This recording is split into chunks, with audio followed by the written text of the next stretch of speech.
Hey everyone, welcome to my channel.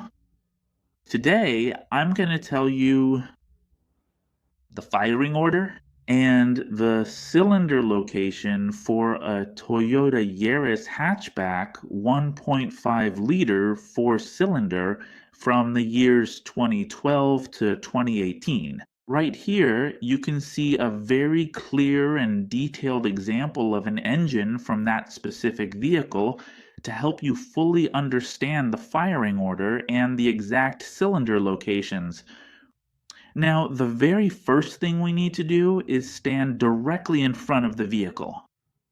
Once we're in front of the vehicle, we open the hood, look at the engine, and we'll see the cylinders arranged as follows.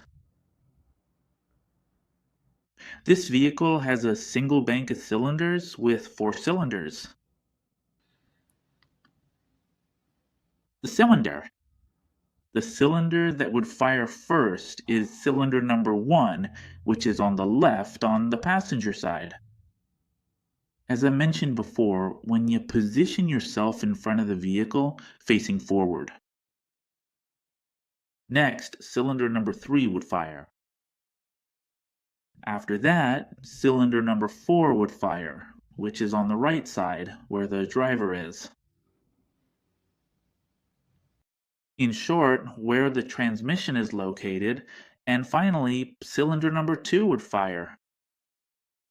Well, folks, I don't have anything else to say.